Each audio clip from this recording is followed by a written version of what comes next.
Headlines and such. The such refers to books, videos, and stuff connected with the headlines. I had three headlines in mind. I'm just going to focus. I'm going to focus only on one. The three, though, I may get back to one of these in an etc. article. But first one: are liberals smarter than conservatives? Second one: is music theory racist? And the third one: is science racist? I'm going to take up the third. You'll note in each of these this pesky little is of predication. I distrust such statements. A lot of discussion has risen about this question about is science racist. There's some statements from Brett Weinstein, who used to be at Evergreen College. There's a lot of stuff on the internet about the very strange Evergreen College situation. But he says that there's a statement circulating among, I haven't been able to verify this, a statement circulating among colleges and universities, science departments, that science departments are signing off on the notion that science is racist. Now, I want to put aside the question of whether the question, is science racist, qualifies as meaningless. I'm going to assume that it qualifies as meaningful. I'm not convinced of that, actually, and I want to bookend my talk with two people who've taken this question up. One is Mr. Jonathan Marks, who wrote a book called Is Science Racist? I'll tell you how he responds to that. By the way, Mr. Marks teaches at the University of North Carolina at Charlotte. And another, there's a video that you can find pretty easily in which a young woman from a South African college or university claims that science is racist and that we should get rid of the whole thing, the whole enterprise. And a lot of people have made fun of her. And she doesn't really have much of an argument, I admit. But it's an interesting video because, at least from my point of view, I found it interesting. Because she starts off saying that there are people that she has heard about, I suppose shamans or witch doctors, who can call down lightning from the sky on other people. And some people in the audience laugh at her. And I don't actually, because I've seen a lot of strange things in my life, and I'm not quite sure whether she's necessarily wrong. I should say, full disclosure, I have been practicing for the last half century, a practice that many so-called reputable scientists say is a bunch of baloney, and I know it's not. So,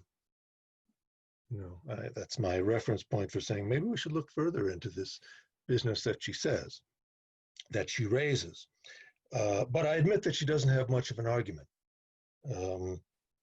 Mr. Marks, on the other hand, so her argument is basically, I think, she doesn't exactly say this, but I'm going to put a few words into her mouth, is that she's questioning the purview of science, whether science can really cover all the bases, in particular the bases that she's concerned with. And as far as I've been able to see, there are many bases that science doesn't cover. Covers a lot of them, but doesn't cover them all. Mr. Jonathan Marks' concerns are different from that, and his argument, he works out to the tune of 130 pages. I actually thought it was quite a good book. I'm glad I read it. I'm glad he wrote it, but I do have some quibbles with it, you might say. It's an interesting book from the standpoint of general semantics, I think, because in much of the book, he concerns himself with maps and territories. And he would say that the map scientists, many so-called scientists, have created about race bear little relation to the territory as he understands it. And his understanding of that territory has to do, in large part, with genetic, what he considers facts. And I'll accept them as facts. I don't have enough background in genetics to challenge him in that. And furthermore, he would argue that these maps, which lack the same structure as the territory, I would say, he doesn't use that terminology, have led to harmful social results. Results based on ignorance. I'm willing to agree with him on that too. However, I think because of his own loose, imprecise, and confusing use of some terminology, as he draws his map, confusion arises, and that confusion leads, it seems to me, to some kinds of misunderstanding we see in the video from South Africa.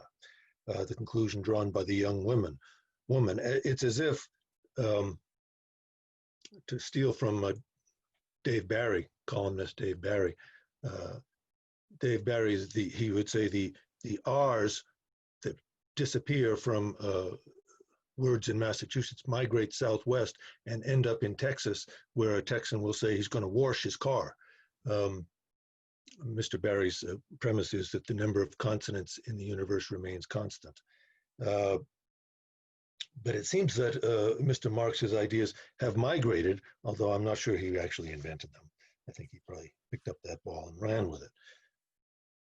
But anyway, I want to consider his use of science. He says that he will discuss the contents of science, not the institutions and practices. However, he spends a lot of time on those institutions and practices, more really than on the contents, I think. In fact, when he offers an answer to the question announced in his title, he speaks directly to institutions and practices. He says, the question posed in the title of this book, I'm quoting now, has a deceptively simple answer. Science is racist to the extent that its practitioners may be narrowly trained and particularly shielded from the knowledge about race that differs from their folk knowledge or common sense. And then he seems like he's speaking largely to institutional biases there. And then later he says, but much of the advancement of science emerges from demonstrating how common sense is wrong. Human groups are not fundamental biological divisions of the species. They are clusters of people linked together in arbitrary cultural ways. Okay, good so far, I would say. But I do have some questions about what we mean by science. It seems that we'll do well to consider science not as referring to a body of knowledge, that body of knowledge keeps shape-shifting, but to a method one can use to arrive at a relative degree of certainty about some banal matters, some banal from Mr. Wilson, given the evidence available at the time.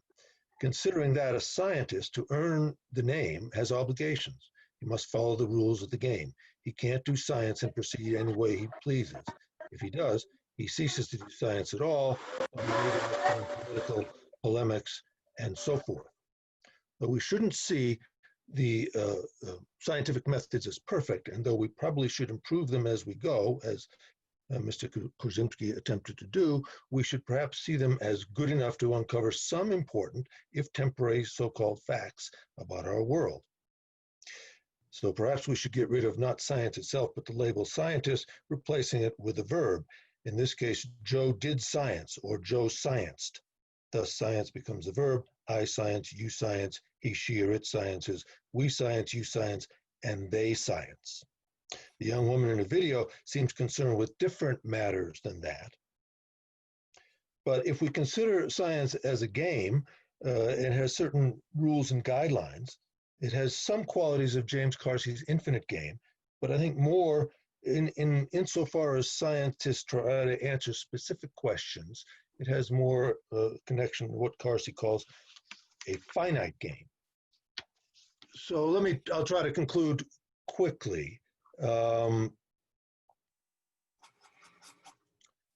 If we say science is racist because it comes to these conclusions, and if we consider science, you're not really doing science if you don't follow those rules, and if the people, as Marx demonstrates in the book, I think, who've come to certain conclusions about race, in fact, using race as a way to think about dividing up the human species altogether would be part of his argument. Insofar as they do that, they're doing shoddy science and maybe not science at all. And therefore, to say that science is racist seems to confuse the issue.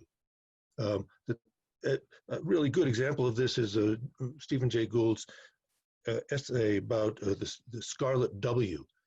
It's in the Lying Stones of Marrakesh, where he shows that this guy Davenport from the 20s, he did very bad science. And if it's really bad science, is it science at all? So therefore, is science racist? I would say not if it's real science.